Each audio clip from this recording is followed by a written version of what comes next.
Hey, good evening. Today's date is February 24th, 2022. Today's guest is Sensei Denis Labbe, President of the Shintani Wadokai Karate Federation.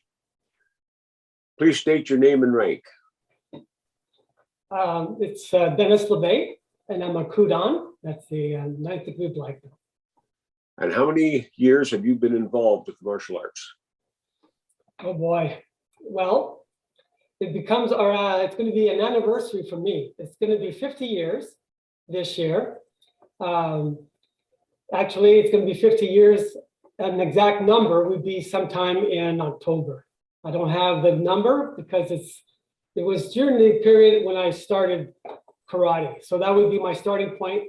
I was in high school, 1972, and that was the beginning of the year, of the school year. Okay. What is your martial arts background? Well, I'm going to tell you, my focus was clearly into karate. So I would say 95% would be the karate that I've done. I did have fun when I was younger because I started when I was 14 years old. And after I started doing karate, I wanted to try something a little bit more. So I ended up doing judo. I did a judo program. Actually, believe it or not, it was at the same place where we had the Welland Wadokai Karate Club, where Sensei was actually teaching the class there. Sensei Peter Chofi took leadership afterwards, but they shared actually the dojo with the judo club. The judo club owned it. So I started doing a little bit of judo with that. And then with that program, they ended up with a jiu-jitsu program. Didn't know what it was. I just figured, you know what, I'll try this.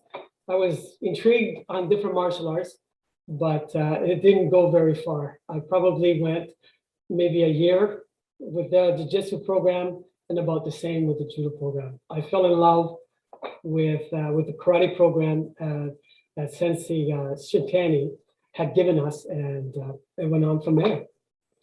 Okay. What other styles have you studied? It would be similar, as far as karate, it would be just the Wado route.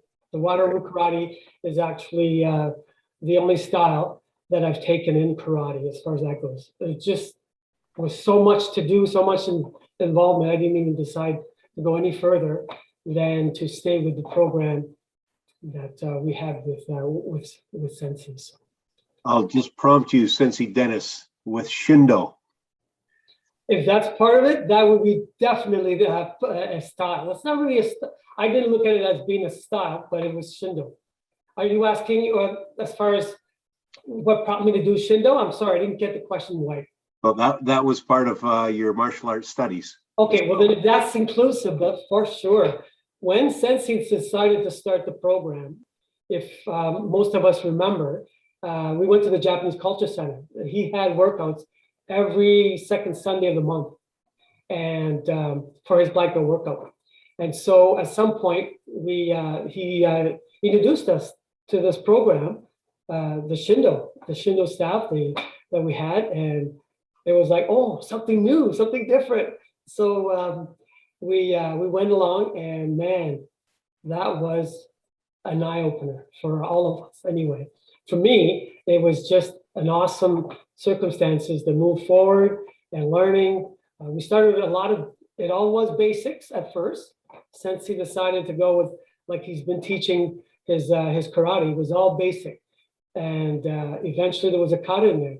One here, one there. It was just awesome. And we decided that's what we ended up. If that's a style, and I would have done two separate styles of karate as far as that goes.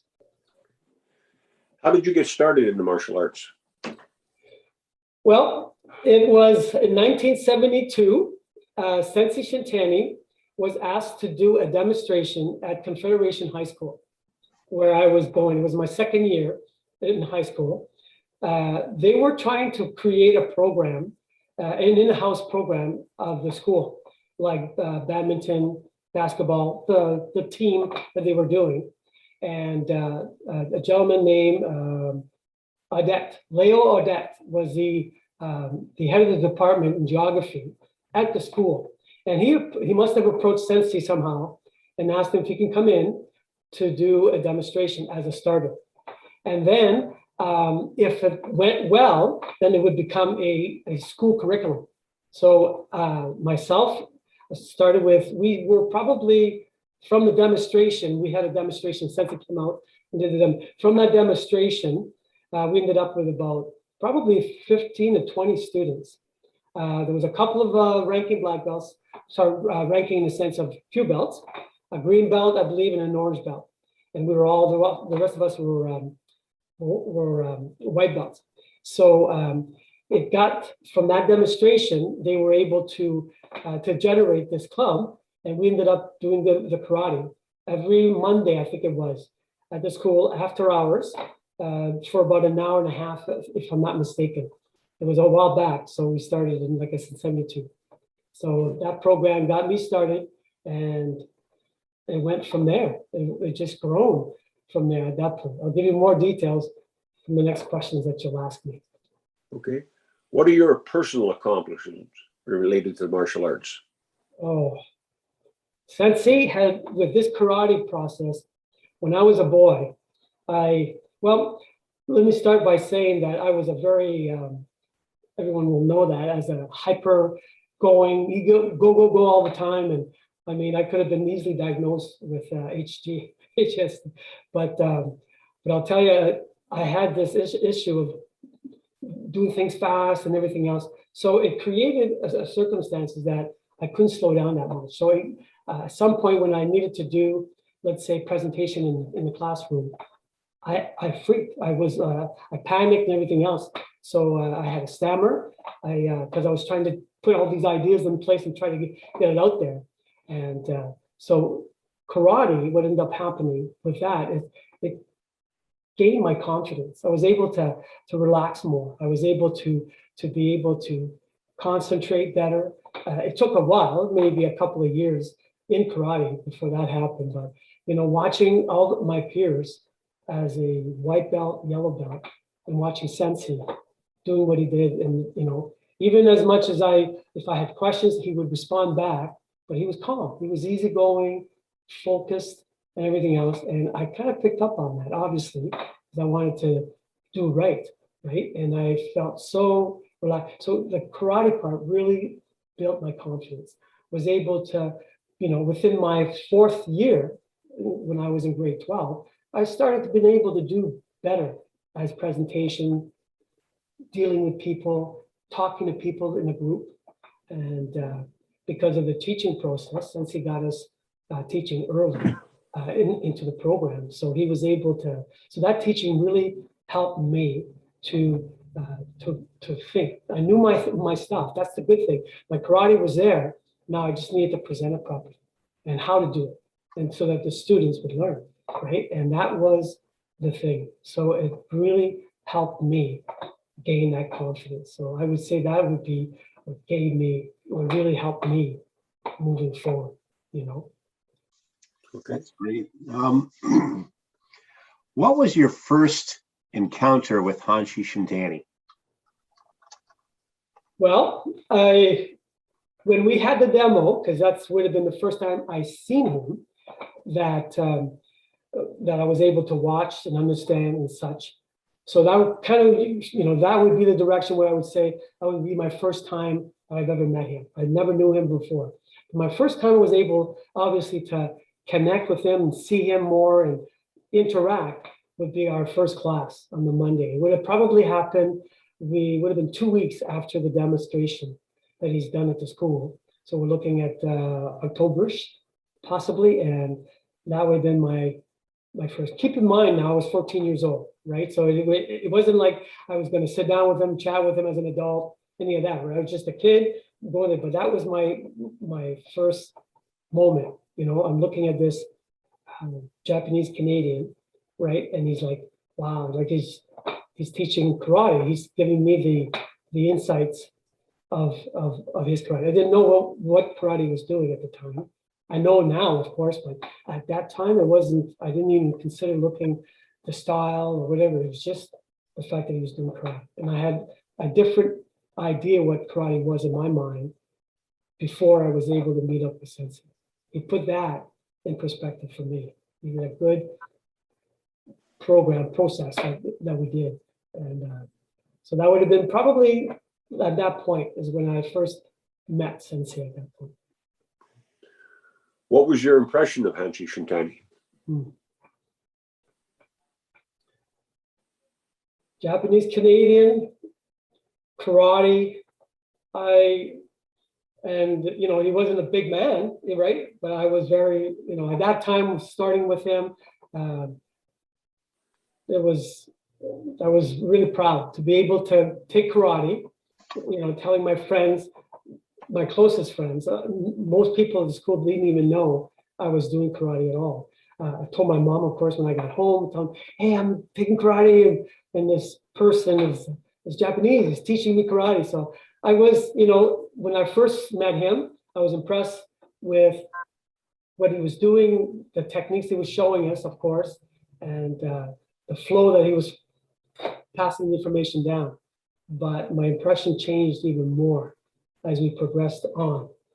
As being 50 years of this, as we progressed on when I became a black belt, my impression changed even more, realizing, wow, I'm lucky that I was able, because not knowing, when the demonstration came along, he presented, I didn't go to the demonstration to do karate.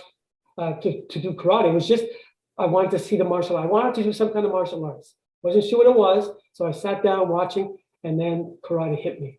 It could have been taekwondo, it could have been kung fu, that demonstration. It could have been anything, but it happened to be Sensei. And I was, watching him doing his demo, his technique. And it's always impressive when he did the board breaking at the end and such. And we had a couple of the leading black belts. One of the senior black belts were there with him and such. But yeah, I was impressed, but I got even more impressed as the years went on and what he was capable of doing, and his strength and his power and his speed, all of that. And I got even more respect for him as we go on. Not so much with his karate anymore. As we got older, as I got older, as I became ranking, move on, as I met with all my peers, there was nothing, I could never find anything, that would make me feel I shouldn't be here or I don't want to be here. There was always a place that I was looking forward to do. So I was very much impressed with Sensei. Very nice. What's your favorite memory of Hanshi Shintani? Oh my gosh, there are so many of such. I'm trying to think. The one time, I'll give you a few. The one time that I remember, as you know, we had karate right across the country. But living in Welland, at some point, I wasn't doing a lot of travel. I was a Q belt pretty well. And then I eventually became black belt. And then we did some trips, northern trips. So we would gather one car or two cars, a bunch of people, and we were going to a tournament. And if I remember correctly, we were going to a Timmins tournament. And Sensei hooked up a ride with us. Now, this is the first time I've sat into a car with Sensei. So I was already, in my best behavior because I didn't want to give him the wrong impression and such. We're about five or six people in the car, and we're driving up. And I was so impressed with, just sitting beside him and being with him, and kind of, going through the flight. And then you got to realize, hey, this guy is like anybody else, right? He's a person. We stopped. We had to do 3 or 4 stops on the way. We had to go to the washroom. And I said, oh, he's going, this is normal for him. We looked up at him differently when we on the floor. We just do karate. When you start to socialize with the individuals, with any individuals, then you get to know that person more. Sensei was, as you know, he was a heavy smoker, so we had to do our breaks. We stopped and such. And he spoke to, I'm trying to remember who was the driver. I think it might have been Sensei Peter or somebody, but my focus was on him. So I really was impressed with that first moment when I was with him, So that kind of got me started at some point. And then there's a time when we were doing Sensei, believe it or not, Sensei Otsuka, Senior, came down to do a demonstration or did I guess a weekly clinic. And the first time we did that was in New York, in New York State, I should say. It was right over the border. And I went up with Sensei Peter, Sensei Ramadi. We were brown belts, Sensei Ramadi and I. Sensei Peter was probably showing our lead on. And I was so impressed. We're going there to do the clinic. The Sensei Otsuka, and of course, Sensei Shintani was right with him. I mean, that was his, not knowing. I mean, he probably spoke about Sensei Otsuka, that he was, he met up with him, he's going to do things with him. But it didn't even dawn on me that Sensei Otsuka Senior was the founder of Wado Ryu, right? And of course, he was at this clinic, doing the clinic with his son, Jiro Otsuka. And Sensei was there, talking to him, doing things with him. Sensei, and there was a couple of other senior black belts that Sensei Otsuka was with as well. But Sensei Shintani was that person with this person. So I was very impressed. I was like, oh, wow, I want to show Sensei Otsuka that who I was under with Sensei Shintani, right? And so I'm working out with him. And obviously, Sensei Otsuka didn't know me, didn't recognize. He just saw a bunch of, as you all know, when you do a clinic, you're sitting, you see students, you try to reconnect with everyone, but Sensei Otsuka was pretty personal, like he was independently on his own, but he taught us. He came around and showed us, and we were just watching everything we needed to learn from him. And such. And then I was had an opportunity, and that made me even need more to, because at the end, we all sat down and touched, and then people were doing their own thing. I wanted to take a picture. So I went right by Sensei, or just walked towards him, wait till people were talking or finishing talking. And they started taking pictures. And so I went beside Sensei Shintani, it was myself and Shintani, Sensei Otsuka. And then with Sensei Replay was there too. So we did group pictures, but I wanted to have that personal with Sensei. So you may end up seeing, I believe the book that Sensei did with Sensei Gregory. There's a picture in there of Sensei Otsuka and Sensei Shintani. That would be the picture that I took, believe it or not. And I wasn't in there, of course, but that was that picture there, right? So, but anyway, I was really proud to be, to be with Sensei. I really, that reminded, the memory was there for that. And there was many more. I mean, we did demonstrations, a couple of them in St. Catharines, many of them in Hamilton. All those are all memorable things that I can do that I was with Sensei, And as we progressed, we got into, eventually we became incorporated. And Sensei, I was so honored that he asked me to be his secretary. So now I had more opportunity to meet up with Sensei. I had to be a different person. Yeah, so I was so impressed with everything that he was doing, at the direction that he was going, and it was just wonderful. It was just, it gave me that, the willing of doing anything pretty well, because he's done so much, and his movement, his techniques and such, it was just phenomenal. It was great. How did Hanshi Shintani make you feel?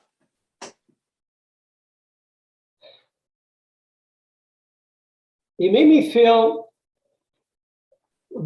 relaxed. He made me feel that I could probably do anything.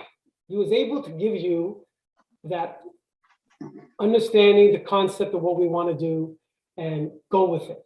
He gave you the liberty of making your own decisions, your own thoughts. Even though we were doing like what he was teaching us, we followed through with it, but he gave us, as we progress into rank, the liberty to do more, to be able to express ourselves, because everyone was different. Everybody had different mechanics. In my case, I felt stronger in kumite, as an example.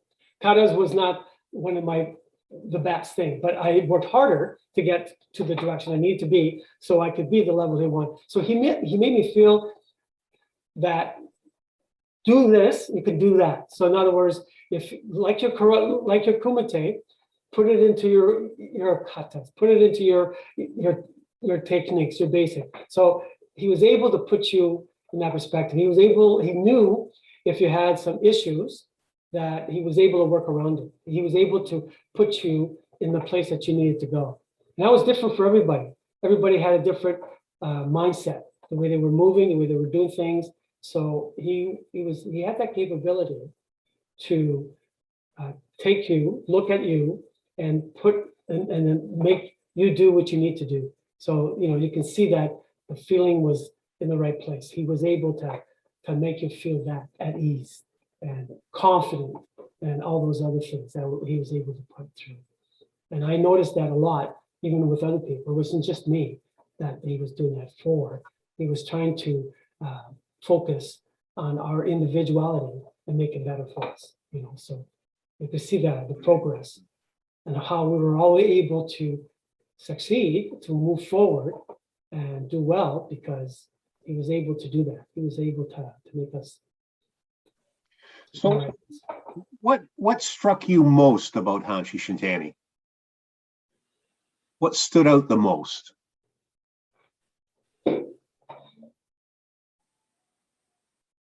His speed, his power. As much as he had the power and speed, and I can talk to any one of my peers, they had an opportunity to work out with him, and he's actually used you as an example. Unbelievable speed and power, but yet he's got the calmness, the relaxation, the passion, the ease. He's a very even in public speaking, he was low. His voice was. It's not that he was shy enough. He wasn't one to go out there and be. He was just that compassionate person on his own, and that's what made the weirdness of that, because you see him talking. You go to a clinic, everyone rushes to the front to line up because you want to be able to hear everything he says.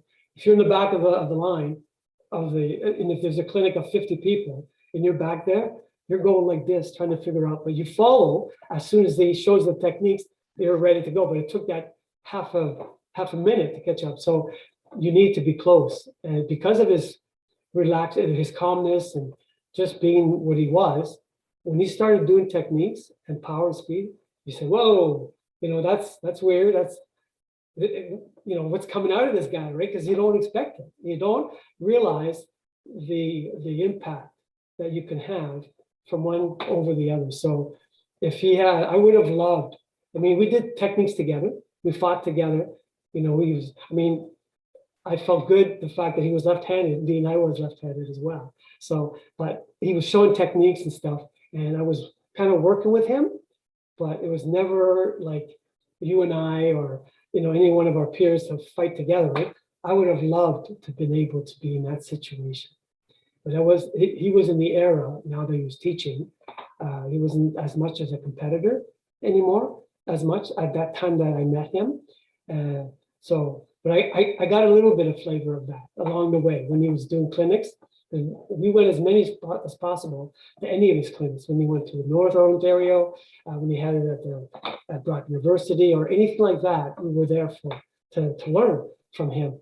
So even though I had him as an instructor, I was able to see his clinics. And it was funny because it was two different worlds, it seems. Because how we taught it at the clinic, he was generalizing for everybody, every rank. While at the dojo, he was doing it for Q belts and such. As we became ranking black belts, we were able to be more into what he needed to do. But it was weird that he was able to be that calmness, that relaxation person, and then boom, fire and speed. So that would be one for sure.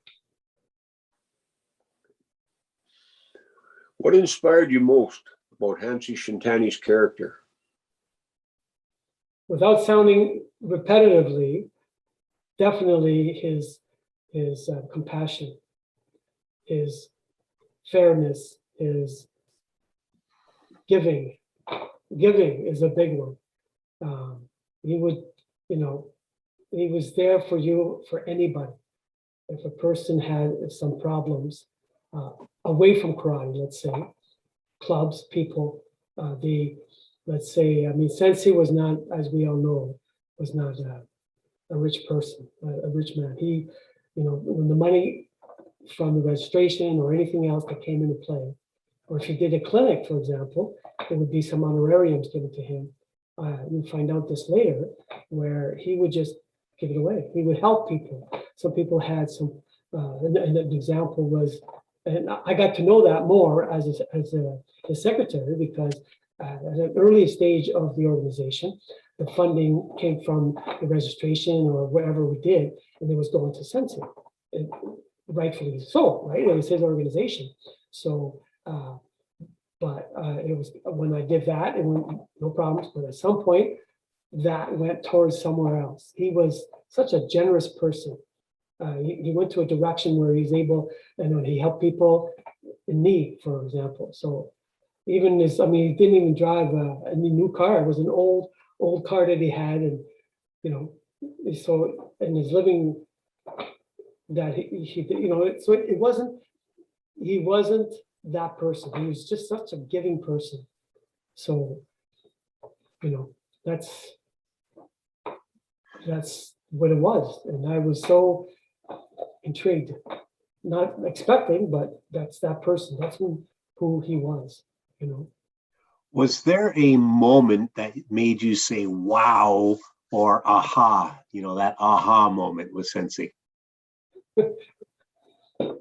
If I were a general, it'd be a wow and aha for almost any time, pretty well. But the one example, a few examples would be when I thought I was able to do. I was always the what's the word that we use when we use a partner? Yuki. Yeah. So I was that person, right? And I didn't care if he scored on me or anything else. It was that wow of speed and power, and if we're talking about karate now, the technique that he was throwing and then that he was showing us and everything else, those were always wow moments.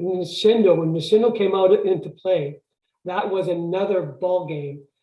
It's almost as if he was hiding it, perhaps. Not that he was, but when he decided to bring that out, wow, that was a whole different ball game. Like, I had my hands on the Shindo, and karate was part of it. Obviously, we made that came in within moments. You realize, oh, I got my basics. I can do this, and moving fast. When he was doing the demo and the techniques and such, that was like a wow or an awe, And on another perspective, another wow and awe, and not so much in this feeling of karate, but that person, that character of his, I can't explain it. You'd have to be able to sit down with him or be with him. And I had that opportunity many, many times, from the traveling, from the karate, the demonstration, and working and, doing the Senate work with him even more. And the ah and wow was always there. I always looked forward to meet up with him. There was times where I'd just go and meet up with him in Hamilton. We would meet. Typically, he wanted to go to a restaurant, let's say. So we would meet there and just talk about, the karate stuff that he wanted. And the wow that I felt so amazing is that he wanted so much for his organization to grow in a certain direction. And he depended on us. We were executive committee members there before the Senate. And that would be people like Sensei Bruce and Sensei Ron and Sensei Brad. And there was a whole bunch of them, like Sensei Peter. We're all trying to do, and that wow, now that you can see that he wanted this, so we all got involved. We just did to do that, because the fact that he showed so much enthusiasm made us to do the same thing, so not only his karate, but as a person, like I miss him so much. Anyway, that would be that awe moment, to tell you that. Is there a favorite technique Hanshi Shintani showed you, something that you still teach today? There's a handful of them. One of them that really comes to mind, and I really emphasize it. Let's start with all the basics, right? We have our punches, our blocks, our kicks, and all that. That has been ingrained into me on a regular basis. I use it every class I do. But among with that, I was able to do a particular combination, which is a block and counter. It's a wide range of techniques, but it gives me, that is something I do a lot. It's almost my signature, if I may use it. I may use that word. It's a block and counter. Whether there's a punch coming in, I could do the block and counter. So you have your basic block, your basic punch comes in, and then you have your speed I have to follow with it. So what I was able to pick up from Sensei was that speed I was talking to you about and his power. So in order to integrate that for me, I started out by throwing all the basics in our basic blocks. So the blocks would be from the facial to the body to the lower part, and then the counter to that, full extension. So to do that, you got the hips. So that Tesabaki, which is very unique with our organization, since he emphasized that so much, so I've integrated that as well. Tesabaki, full extension. So that block and counter technique is what I use.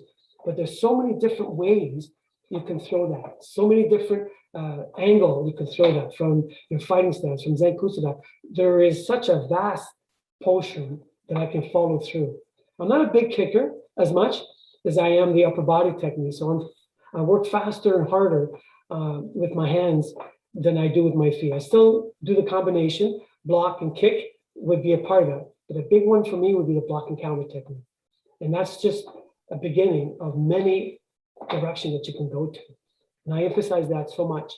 When I do my clinics, when we were going back a couple of years, when we were able to travel more from a tournament weekend, I'll come in and do a clinic. I'll kind of start with that basic kind of, I'll emphasize that block and counter concept. And, that'll be kind of like a signature that I seem to follow through. Among other things, I mean, of course, that comes in handy when you do your katas, especially with the block and counter, depending the sequence that you want to do. So it kind of ingrades into that portion of where we need to go. That would be more something that I do. I like to do, and I learn very specifically from what Sensei showed me. I'm yet to try to get that intensity that he had and such. There are days I do have it. When he was still with us before the year 2000, I had that was kind of my prime there at that time. So I was able to do more of that power that he had in the speed, and try to imitate that concept. And I continued on doing that afterwards. But as we get older, I still have it. I'll do it for maybe an hour or so, and then I need at least a couple more days to recover from it. But that's definitely something that really works well for me. What is the one thing about Hanshi Shintani that you think that he should be remembered for? Oh, we definitely his passion, what his message is trying to get us to do to continue to move forward. We should be recognizing him for the fact that he's the founder of Shintani Wadokai Karate Federation, and rightfully so. We need to make sure that that his dream is moved forward, and that's what we're trying. That's what we're doing. We need to understand that we don't forget. For us, on our part, we need to make sure we never forget his intention of what he wanted for his organization. His compassion, his the fairness, and all of that thing that he does, that he really emphasized on. And to be able to take our young students and to give them life, to give them a reason, because a lot of them take karate. They come to our organization, and we lead them in the right direction for life in general. They become good citizens and such. That's Sensei Shintani. That's clearly his compassion, what he wanted us to do. His dream and all that. So that, to me, we got to make sure we move forward with that concept.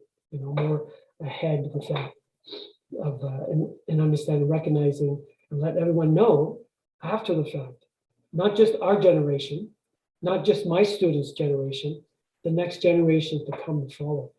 I go down to 5, probably 6 generations of karate in my kids. I have juniors who now are adults who have kids that are doing karate, and that's continuing the generation.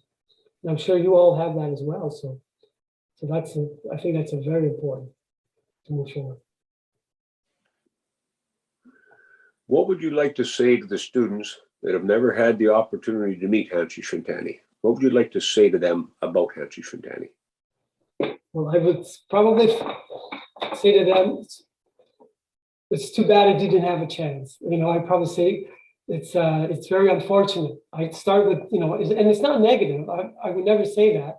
I would just say that, you know what, you missed out. This is the era that I was lucky to be able to have that opportunity to work out. As a junior, I was 14 years old, and I became an adult. I became the change in my life, from a teenager to an adult, into the world that we were moving forward. So I would tell them, you know what, you're missing out all this opportunity. But I would definitely talk to them as if they were my children. As you do with your family, you pass it down from your parents or your great-grandparents, depending what that tree is from your life. You want to do the same thing with karate. This karate has been my life right from the start. So I don't only have my personal family. This family, you have to pass it down to your children.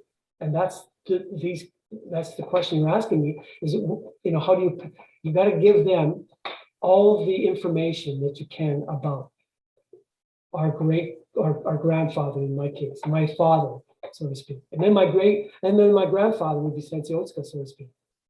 I take this very seriously, that this is part of my life. This is my life I've done for 50 years has been that. I've got 14 years of that was beforehand. My life started right there, and I was able, so I want to pass that down. I would tell these juniors or these Q belts all about Sensei, everything I can. And they will see that through my techniques, through my karate. Because everything I do, everything I present is exactly, or hopefully, is what Sensei has given me to pass on. Nothing is made up, obviously. I had to have this, but I make sure that everything is about Sensei. When I represent myself out there at my dojo, it's about Sensei. And when I represent, you did make the introduction, as president of this organization, it's not Denis Labbe, it's Sensei Shintani. It's all about him. He is the one that I would represent, show, explain, do details of, anything that I need to express in the form of our Wado would be under Sensei Shintani. And since he did that as well, you'll know that he's done that the same thing with Sensei Otsuka Senior. Clearly, his compassion to Sensei Otsuka Senior was unfounded. Most people don't know that, but I'll tell you, I feel the same way, and I want to be able to show these students about that. I want to tell them all about Sensei, from physical to mental, as much as possible, and that's continue. That's what we need to do at that point. So that's what I would definitely explain to my students. The person he is. We all have our ups and downs as such, but I'll be honest.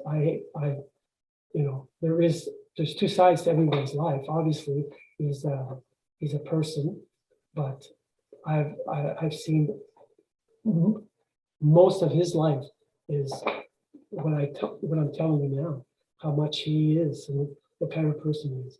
And it probably makes it sound like he's up there, he's a god, but not so much. But I'll tell you, he's one of the very few. And I've met many different organizations, many different people, and they're all great people. But Sensei kept his low profile, and he kept it to himself. But I know that part of his life. I know that part of him that I was able to do. I'm so happy that I'm able to be able to share that with everyone. So. Can you describe Hanshi Shintani in one sentence?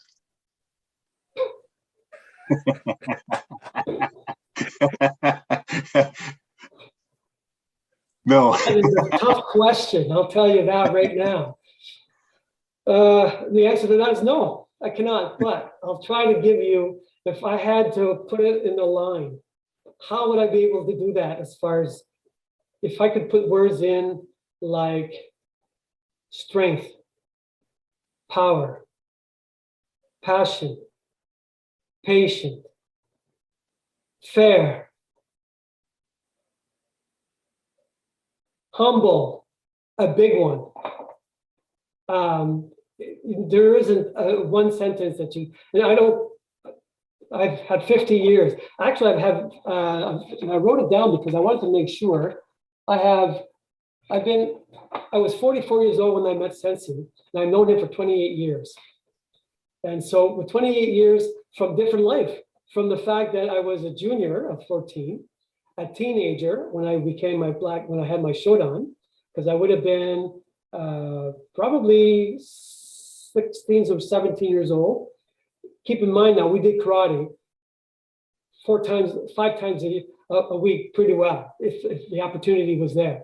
And then among the other stuff with clinics and such. So karate is all I had. And that's something that it's not that I was stuck with it.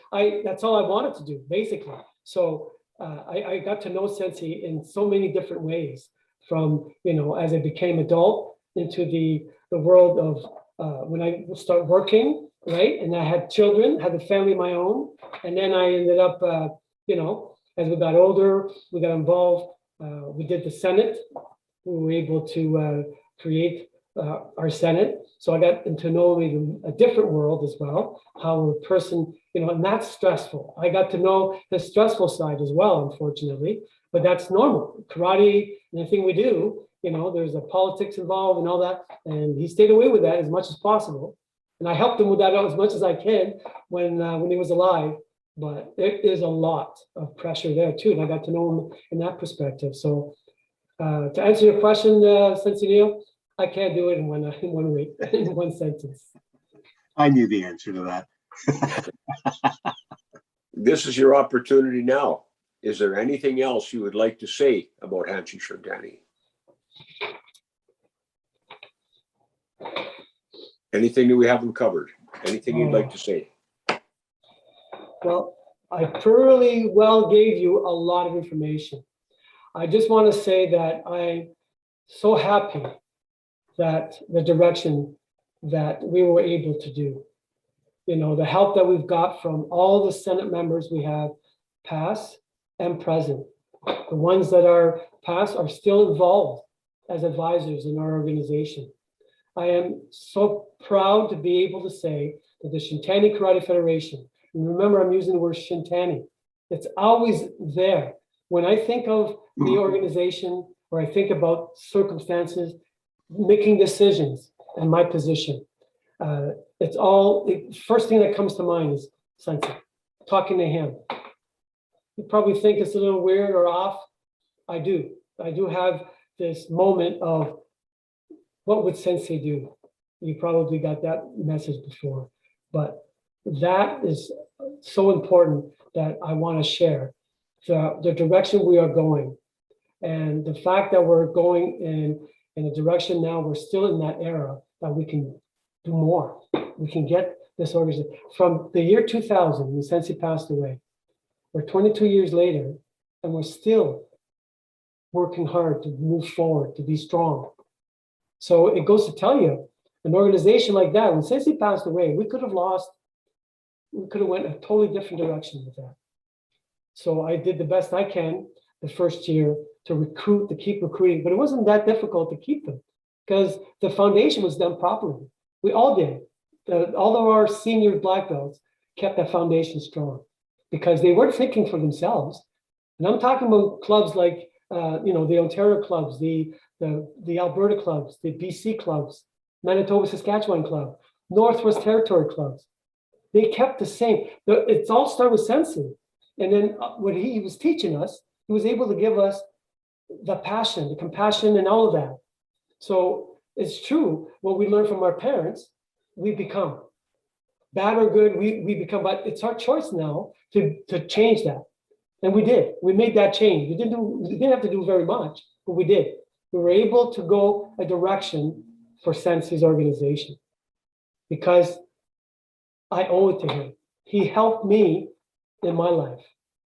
Payback. It's very important. And I have people now right across the country are doing the same thing. They want to. They just need to know. We need to get that message out there more and more. The fact that you now are doing the legacy is like, I was so happy to know that this is happening. Sensei Bruce, you don't realize how important this is and how it's going to go. If that's the only project, if I can keep this alive and I had a choice, if I had to make a choice to let's say, I have to make some cuts, that would never be the one. That is so important, the legacy, that the direction that this is going. It's at an early stage now. And you're starting by doing interviews and you've got all these things. It's a huge project, but you got a team out there that's going to help you. I know I was so happy that you decided to go this way. And of course you have Sensei Neil now as part of the team. We have a couple of few others, and then you got a whole process going through. So thank you for that. And that legacy can go from, especially in the computer world, you can keep all the memories and stuff, photos and stuff. This is great because now you get the life from me, the information from me, as you will with the other senior black belts that had able to share first generation with him. There is so much more there could be so much more. But right now, as we were talking, I'm going to double check my notes because I don't want to forget anything. Just give me a few seconds here. Absolutely, yeah. Read through them. It's very obvious that you're driven by passion. Oh yeah. And keeping the memory of Hanshi Shintani alive is your lifelong goal and endeavor. It's just absolutely incredible to see. So we are taping these and transcribing these. So students today can see these interviews and students in 10, 20, 30 years can see these interviews. So closing comments or thoughts? My closing comments is thank you very much, Sensei Bruce, Sensei Neil, for having me, for able to share. There are moments that I get anxiety when it comes to this, but I felt so comfortable today to talk to you guys. You made me feel comfortable by just giving me an opportunity. And in closing, I hope this goes well. I wish you the very best with this project. And I'm behind you 100%. If there's anything I can do to help, if there's a way of getting the information, of connections, whatever, this is important. I know how important it is, and everyone else will be part of it. So thank you so much for having me, and good luck with your other groups of people.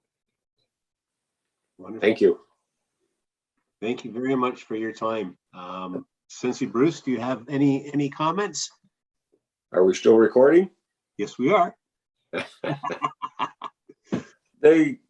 It's very interesting because it brings me back to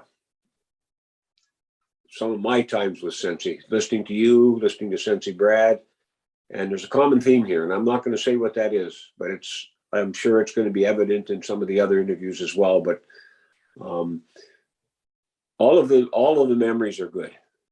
Everything.